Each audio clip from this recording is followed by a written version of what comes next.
All right, Chris. The Rees Company. By the way, like, comment, and subscribe. It helps the algorithm. All right. People who really want to have a good time won't come to a slaughterhouse. And we've got entirely too many troublemakers here. Too many 40-year-old adolescents, felons, power drinkers, and trustees of modern chemistry. It's going to change. Be nice. That ain't working. I want you to be nice. That ain't working. And you'll both be nice. So much as my wife was a giant, but I want you to be nice until it's time to not be nice. no, I'm pretty sure that's the way you do it. The Rees Company.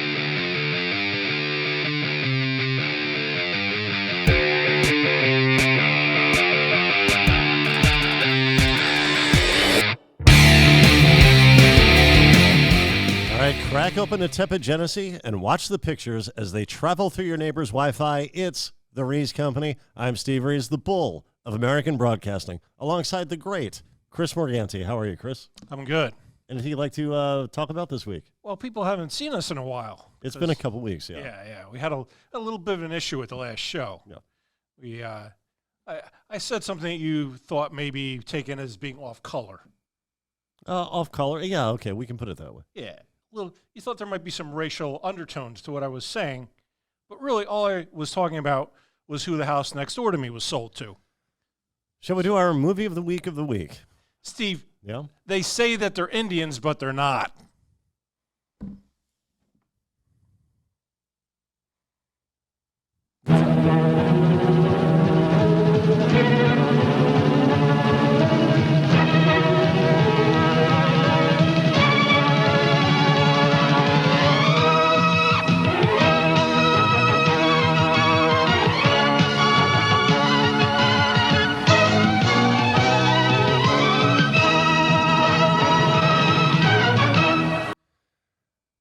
The only thing I'm going to say, Chris, is that I have to admit that I'm very impressed. I never knew you knew how to play the banjo. I don't know what you're talking about. Okay, our movie of the week of this week is The Missing Are Deadly, which could have been called Lab Theory the Movie, but it wasn't because it aired on January 8th, 1975. Now, it features a favorite of yours, Chris, Leonard Nimoy. I don't know where you got that from, but sure. Well, you're a Star Trek guy. Yeah. Not a fan of Nimoy's work? No, he's okay. I can't think of anything good he did outside of Star Trek, though. And 3 Men and a Baby. I don't even know if you're joking. Was he actually in that? He directed it. Oh, yeah. That's not at the top of my list, though, of anything. So. Well, Leonard Nimoy is billed second, and he does have a key role, but he's actually surprisingly a supporting player. Yeah. The movie focuses on a family. We have two brothers here, David and Jeff, and their father, Dr. Margolin. Dr. Margolin, he runs an eponymous institute studying overpopulation and infectious disease. I'm sorry, Dr. Manganese? No, Dr. Margolin. Margolin, okay. No. Now, his main staff physician is Dr. Durav. That's Leonard Nimoy's character. Yeah. And he's trying to develop a mutant virus to counteract an obscure disease called Mombasa fever. Yeah. Let's check in with Is that Nimoy. the type of thing that they do at the Wuhan place where the thing we can't talk about came from? Probably, perhaps, and Yeah. that's not what occurred, Chris. Right. Wait, I think I just got us in trouble. Is that? Yeah, I feel like that's your goal tonight, Chris. No, that's not what I was going with. That. Oh, okay. Well, No, there's. but it's going to be taken that way. That's a legitimate debate, though. Sure. Yeah. Let's have it right now.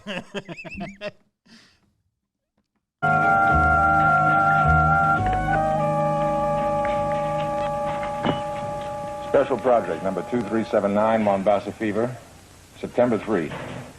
Subject mice injected with fever bacillus this morning at 8:20 a.m. Quack, quack.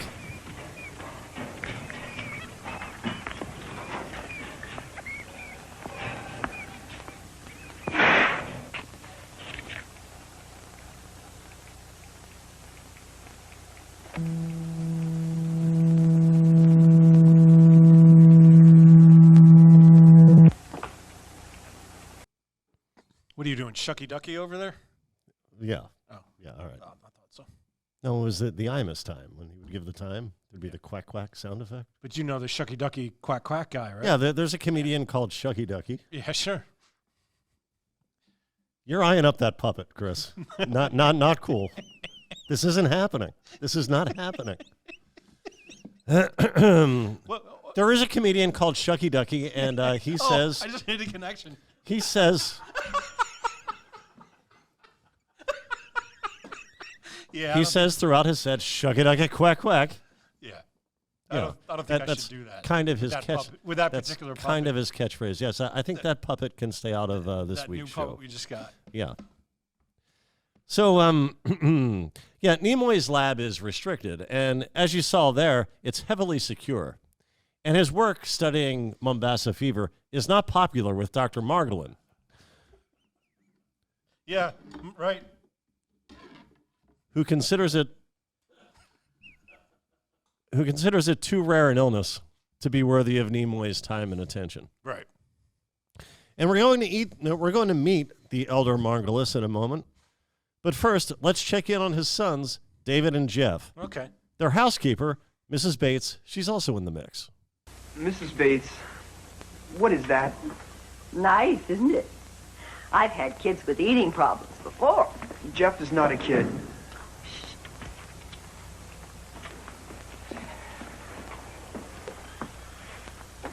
You don't expect me to eat that, do you? Why not? Because it's poisoned. I have friends. They've warned me about you. I got to be honest. It looked poisoned to me, too. What the hell was that thing on that plate? It was, I think it had beads in it. Yeah, it looked like it had gummy bears, like a pancake shaped like a fleur-de-lis with gummy bears. Right. Yeah, I wouldn't eat that either. It does look suspicious. Well, Jeff retreats to his room. Mrs. Bates follows him. Now, don't go getting Mrs. Bates fever.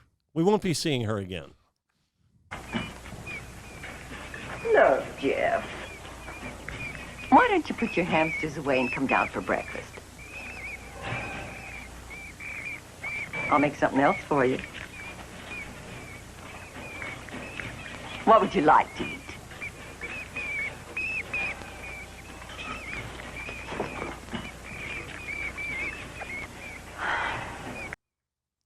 Yeah. Now, Jeff is what we would today call a high-functioning autistic. But in those days, yeah. He reminds me of that kid that shot up Sandy Hook. So sooner they lock him up, the better, in my opinion. You got to keep an eye on him, you're saying? Yeah. Well, that turns out to be very true. Yeah. In those days, instead of high-functioning autistic, I think it was safe to call one of these folks a self-obsessed jerk. Jeff is a reputed genius in science and math. Now, on the other hand, David, he's older, but he's not so bright. Word is, David once gave his brother a Diet Pepsi because he heard it had an ingredient called aspartame. But Jeff still wouldn't shut up about Dream Theater. But David is quite fond of his younger brother, and he does all he can to protect him and do what he believes is best for Jeff. In just days, in fact, Jeff is due to be shipped off to a boarding school for students like him. Oh, I bet that's a fun place. Yeah, get them all in one. Okay. Yeah. Well, let's take them all to the range. Well, David doesn't think that's the right move either. Yeah. So let's check in on Dr. Margolin. He's at the Institute in his office.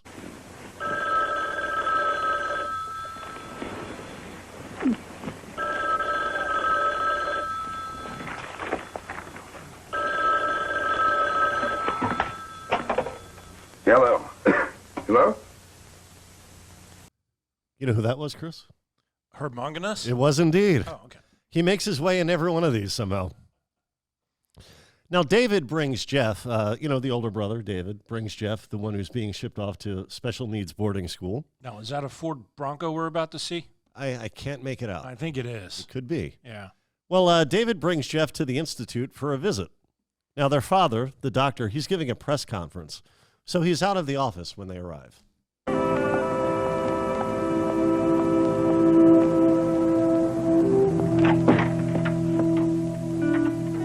I want to George. I'll forget it. Just wait here till I get back, all right?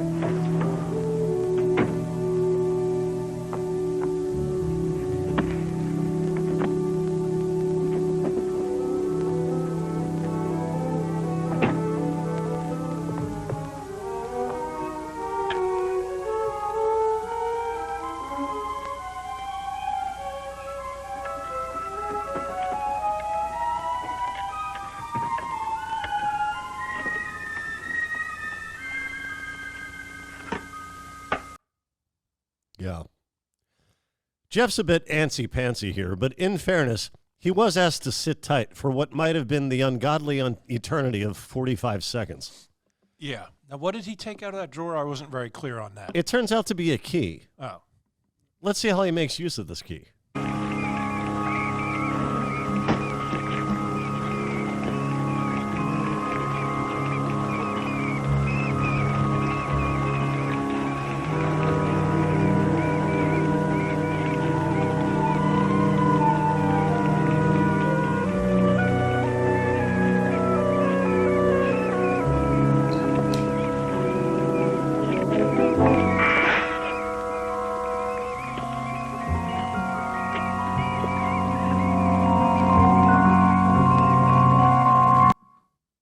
Yeah. Not a smart move, probably. Yeah. So with Jeff's hours winding down before heading off to school, David has a secret plan to go camping with Jeff. But first, they collect David's girlfriend, Michelle, played by Kathleen Quinlan from ER.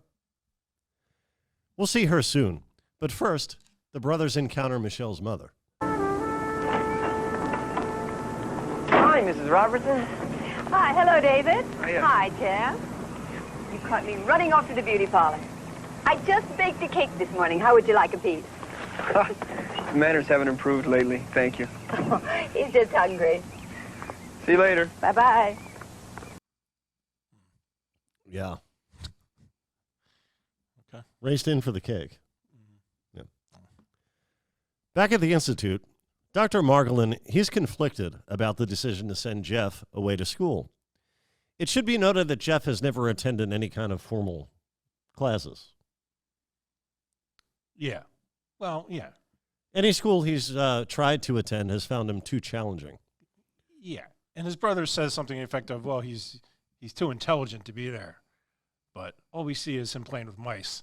Right. Yeah, he's not concerned with anything other than what's on his mind at the moment, such as in that case, cake. He just ran into the house. Yeah, he probably, never mind. He heard tell of cake. So here, Dr. Margolin meets with his institute's financial director, played by Jose Ferrer, uncle of George Clooney, also from ER. That's supposed to be a funny. Ed, listen, I've got to get back to my own work, really. I've been wondering, you know. What about? About myself, about my vaccine. Really, whether it was a quirk, an accident, whether I'd stumbled across it, what? What's that supposed to mean? Well, you know, in the old days, I mean, the press first got a hold of my vaccine. They made me a movie star. So, you know, I could go anywhere. I could register in a hotel under my own name. Oh, yeah. All those women throwing their room keys at you. Still, it ruined my marriage. You ruined your marriage. Out of simple neglect. She finally met a man who found time for her, that's all. Still, I wish you were here. I don't know what to do about Jeff. Call her. Call her? I did call her, what, half a dozen times. You know, Paris is a long ways away, my friend. You know what your problem is? Since you came up with your vaccine 8 years ago, you haven't made a single significant contribution to the scientific community. Why do you still back me, then? Because you're the talent that holds everything together around here. I'm just the power behind it. And one of these days you're going to get fed up and sit down and go to work on something. I know. I only back winners. Now, that was some interesting marriage advice going on in that clip, Steve. If I'm correct here, the woman who thought her husband didn't have enough time for her is now living in France and completely ignoring her special needs son. Yes, yeah. Yes, Yeah, that's she exactly doesn't what have it time is. for that. Yeah, we learned a lot there. Yeah, he's recently divorced, and the kid's mother, Jeff's mother and David's mother, she lives abroad. Yeah. It kind of invalidates your complaint about your husband not having enough time for you when you abandon your family. Exactly. Now, it's been 7 years since the Institute has produced a medical breakthrough, and the doctor is having doubts about his own effectiveness as a parent and as a physician, most of which we just learned during Jose Ferrer's unsolicited roast of Dr. Margolin. So moments later, Margolin and Nimoy make a simultaneous discovery.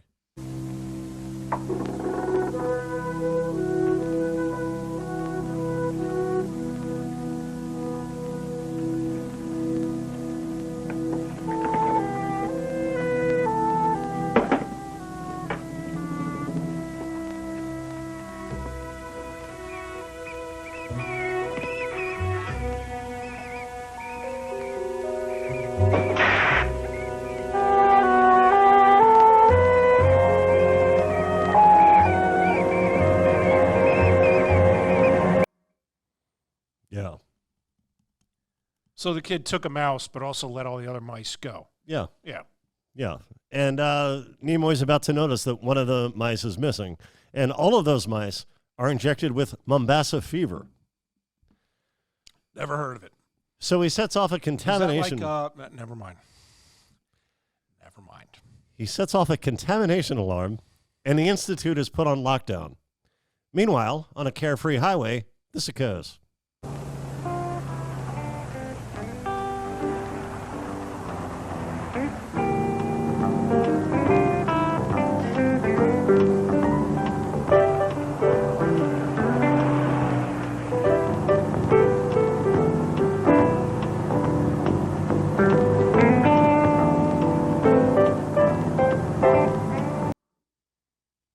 Yeah, a little bit of that, some undercooked bat. That'll make a nice stew. That's what's in this kid's head right now. So with the Institute in chaos, I guess it's under lockdown. An alarm was set off. That sound permeated through the entire laboratory. Nimoy and Ferrer, they confer with Margolin to deduce just what's going on over here. I've searched the whole area. The mouse is gone. Somebody was in this room between 1 and 3:30. Listen, I raised over $1 million to put in this special color-coded lab system. What good does it do if some joker can walk into a contaminated lab and walk out with a mouse? There's nothing wrong with the system. Whoever it was had a card key. Then let's get out the files and see who has red-coded keys. Make a few calls. Could have been an accident. I don't think so, gentlemen. When I came back to my office after the reception, I found my desk drawer open and my MasterCard key gone. Then it must have been somebody who was at the reception. I'm afraid not. I think it was my son, Jeff. How do you know? The trail of train schedules dropped between my office and the Mombasa fever lab? Actually, Dr. Margolin is just about to learn that Nimoy has been researching a serum to combat Mombasa fever. Nimoy kind of went into business for himself here against Margolin's wishes. Right.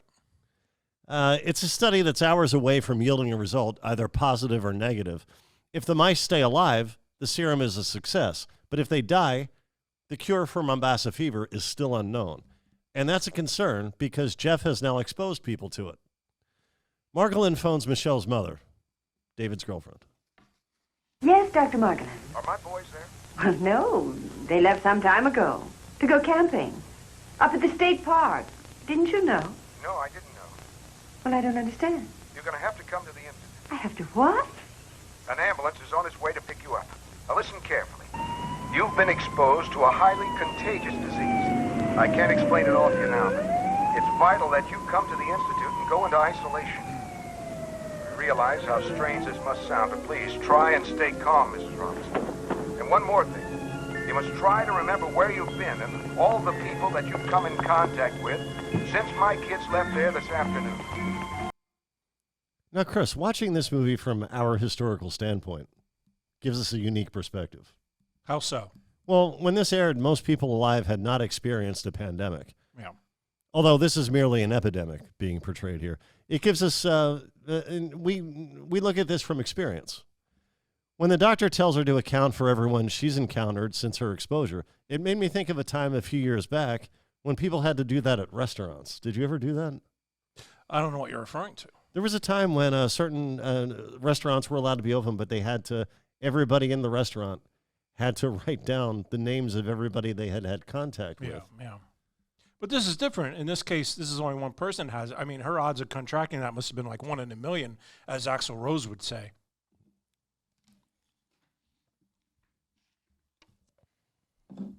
On the way to their campsite, the youngsters stop off at a store where they meet a gruff shopkeep.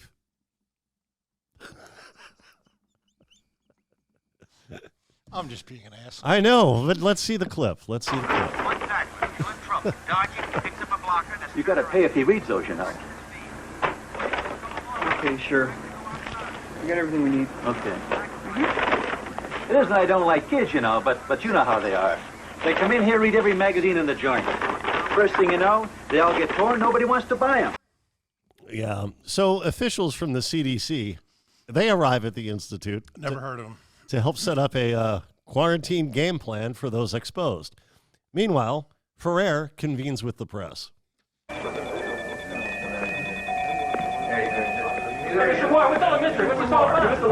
No questions, please, until I finish what I have to say. I've called you men here today because you are the cornerstone of the media in this town. We have a very serious situation here, and we need your help. A mouse Now go forth and scare the shit out of everyone. Mombasa fever has been taken from the lab.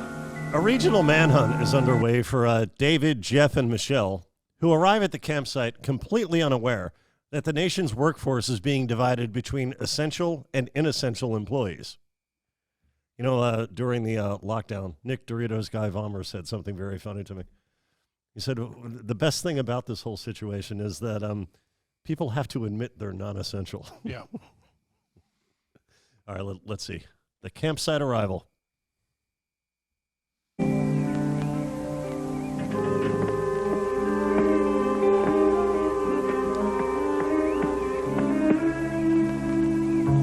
Boy, what a great place. Look at those trees.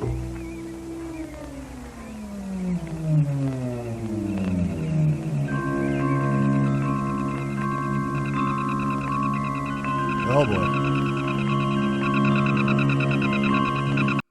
Now, do we think that's because of the disease or because he freaking Lennied it from like mice and men?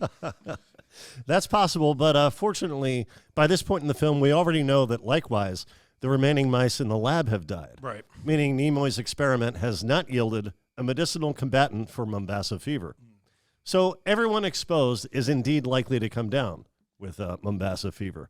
In fact, Jeff starts to show symptoms first. Let's see. Anything to eat all day, except some cake and rabbit food. My body chemistry's different. I don't need food all the time. No kidding. Hey, why are you sweating like that? Are you sick? You feel awfully warm, Jeff.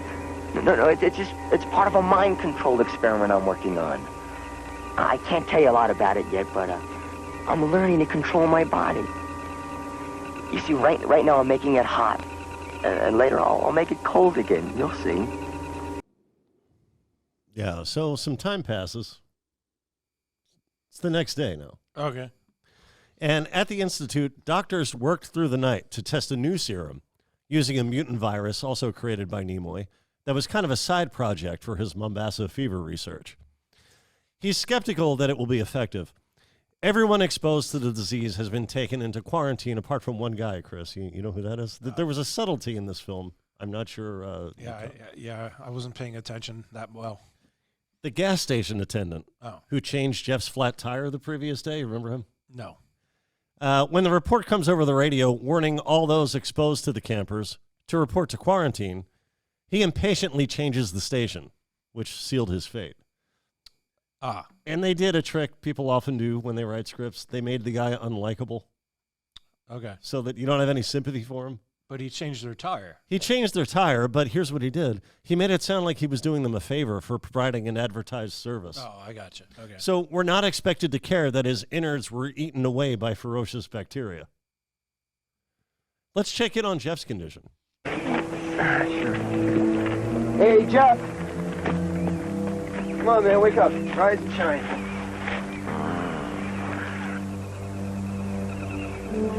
Hey, Michelle? Come here and help me with his jacket. It's soaked. I think he is sick.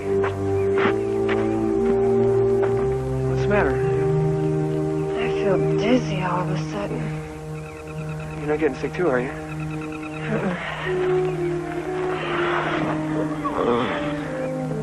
Man, look at his face. What are those awful spots? I don't know.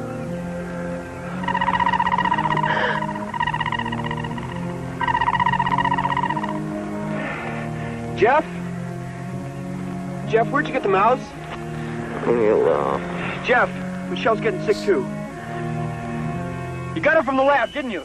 Didn't you? Now, don't be rough on him. Yeah. Well, things are starting to turn around at the Institute. They're starting to get interesting? Yeah. Oh, good.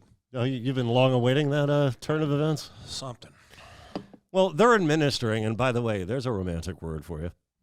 They're providing doses of the mutant virus to the collected patients, or at least trying to, because what's a pandemic without millions of this guy?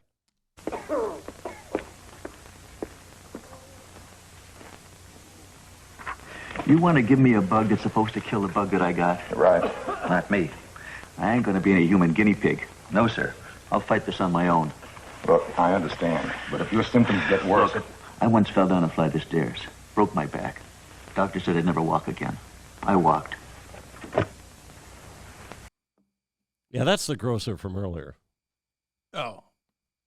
He was the guy who was yelling at the kid for reading the magazines. Yeah. Yeah. The toxic threesome, well, they flee the scene in search of medical treatment for Jeff, as David and Michelle also fall ill. We're on our way now over to isolation to give him the viral injections. Good. Joining them. Right, doesn't There's a lot. Can we pause it? This was only 70 minutes long, and there's a lot of just cars driving down the highway. They really had to pad this one out in order to get a story out of it. Right. There's one. Yeah, even in the most dire of circumstances, a woman will insist on stopping at a public restroom. Yeah. Actually, it's a payphone thereafter. David calls the Institute. What? A payphone. Never heard of them. Well, it's one of those things they used to have all over the place. You could put quarters in. It used to be dimes, and you can make a phone call. It was before cell phones. You know, you don't trust the audience to have heard of a payphone? No, I'm joking, but it just wasn't funny. But when there was a time, maybe like 6 months, where I didn't even have a phone at home. I had a desk phone at my work, so I would just make all my calls between the hours of 9 and 5 on the weekdays, and then you couldn't get a hold of me on the weekends unless you called the payphone that was on the pizza shop on the corner. And they'd be like, somebody go get Chris. And that's about how long ago was this? Oh, man, that was like 99, 2000.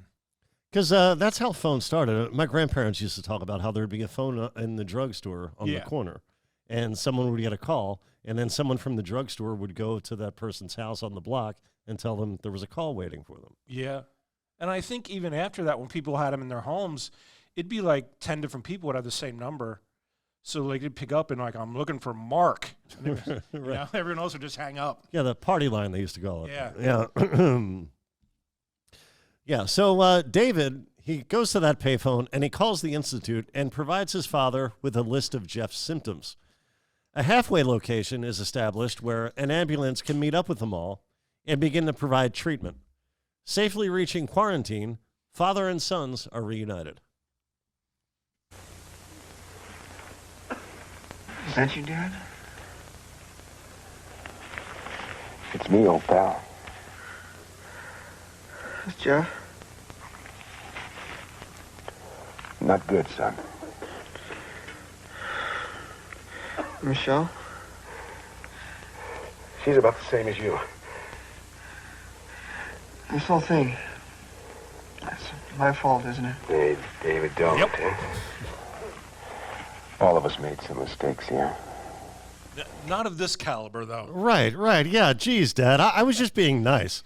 Let's account for all of our individual mistakes here, shall we? Focusing chiefly on its societal impact. Let's see. On the way up to the campsite, I did cut a guy off merging onto the freeway. I didn't mean to, and I'm sure he was in a bad mood for a while as a result. So that's my chief. Let's soul search Michelle, shall we? She misread the map, and we got off an exit too early to get to the campground. But she realized it right away, and we just made a U-turn, and we were back on track in a matter of minutes. And now let's go to Jeff. Let's see about Jeff. What did Jeff do? Oh, yeah. His antics nearly eradicated humanity. I get it. He's a science and math genius. I'm sure he would have been a great gift to the world before the abacus. But let's face it, all he's ever done is trap people into one-sided conversations about space robots. And now all this? Not on, man. Not on. Bang, out of order. Very unswinging. You know, there was a news story not too long ago about this. It was in Canada, I think. And this woman lost control of her car and hit, I forget if she hit a house or like something in the yard, but she opened up a gas main and 10 homes exploded. Jeez. Can you imagine? Like, sometimes you lose control of your car and, you know, maybe you just hit a tree or something. She blew up 10 homes. Yeah, that's unfortunate. Well, we all make mistakes. Yeah, we all Hopefully make her mistakes. dad was Dr. Margolin. Yeah. Man, oh man. So in total, there's one death as a result of all this, and that's the gas station guy no one's supposed to care about because he was a bit smarmy. That guy had 10 kids. So a new serum developed by Nimoy is successful. Of course, yeah. And everything goes back to normal. Yeah, of course, yeah. That's how science works. Yeah, you pull an all-nighter and right. you fix it. Yeah, this is a Star Trek. We were not allowed to show the Loverboy song that played while they were coming up with the serum. This is would not, do you know who wrote this? I don't. I We would could find bet it's out. someone who used to write for Star Trek because it's the same nonsense they used to pull on that show. You know, Dr. McCoy would go into a lab or with Spock for an hour, and they'd come up with, you know, the thing that in the last 5 minutes show, oh, no, it's not a problem anymore. That's not drama. There's a genre I hate, Steve, and it's medical drama. And this was exactly what this is. You mentioned all the people that are in ER later. Like, this is ER. It's my mom used to watch a show called St. Elsewhere. Right. House was another one. I never had any interest in any of those programs. They were all terrible. And this is confirmed he wrote for Star Trek The Next Generation? Of course he did. The same writer? What's his name? Yeah, I never heard of him. Okay. But he did write for Star Trek? Yeah. Okay, afterward. Yeah. But he had that same mindset, as you said, that is so common. And I didn't look that in up. Star Trek I just scripts. guessed it because, you know. Okay, and Deep Space Nine and The Next Generation. Star Trek. The second writer on this program. Yeah. Also, it's terrible writing. It's terrible writing and it's bad drama. That I guess we don't need my review, do we? Well, we do need your Merediths, but we'll get to that in a minute. To wrap things up, yeah. So the serum works, and everything goes back to normal, except for Major League Baseball, which during the weekend of local quarantine underwent 37 emergency rule changes that are still in effect today. Yeah. Yeah, now you can go to the ballpark, and the game could be over before you even get to your car. It's America's pastime. Let's change everything about it. Well, you know, all those rules are to appeal to non-baseball fans. 150 years of success. They're trying to appeal to people who say baseball is. They're trying to appeal to people who say baseball is boring. But what those people mean when they say boring is they mean it's nonviolent. Yeah. So making the games go faster is not going to get them watching baseball. I think you have an audience. You're baseball. Well, everybody goes home, even Jeff, because his father decides Jeff doesn't have to go to boarding school after all, because he's proven he can be trusted without round-the-clock professional supervision. The guy who played Jeff, by the way, his name is Gary Morgan. Yeah. And he went on to be a prolific Hollywood stuntman and stunt coordinator. I thought that was interesting. Yeah, that's cool. There's still them around, just not as many, you know, right? They're still around, though, right? Yeah. There are live stunts. Yeah. Anything you'd like to say before we rate it? No, I said enough, and I think you know where I go. I'm going to give this. What did I give the last one? Half a star. Jeez, half a Meredith Baxter. Half a Meredith. I'm going with the same thing on this one. It's just as bad. Okay, and just as unentertaining. It was actually less entertaining than the Bulldozer one. All right. Wow. Okay. Well, I'm going to go with 3 out of 5 Meredith Baxters. My gut says 2 out of 5, but I believe that to be bad faith because if I'd seen this before the spring of 2020, it would have been more suspenseful. But we all now know what series of events unfolds when carrots are careless with rodents. So I have to bump it up a Meredith. 3 is probably what I would have rated it for the storytelling and acting prior to all of us experiencing the very scenario played out therein. Anything we didn't talk about you might like to talk about? Well, I think we should address something. If anyone's made it this far into the program, sure. There was a lot of... there was some unpleasantness earlier. You're not going to see this entire show. Yeah. Yeah. There's some stuff we had to cut out. There were a lot of discussions before the show about things going on that sort of played out while the show was going on. If you're wondering... well, I'm going to say just keep wondering. Yeah. No, we're not going to explain it. I'm just saying there were a lot of things that... If certain things don't quite make sense to you, just know that there was a lot. I mean, we're good, though. Steve, yes, right? well, I certainly hope so. And everything's fine, and we'll be back next week. Yeah, go fuck yourself. And okay. In that case, for Jim Corhan, Chris McGanny, I'm Steve Rees. Ask Weeby. Yeah, whatever. All right. Good night.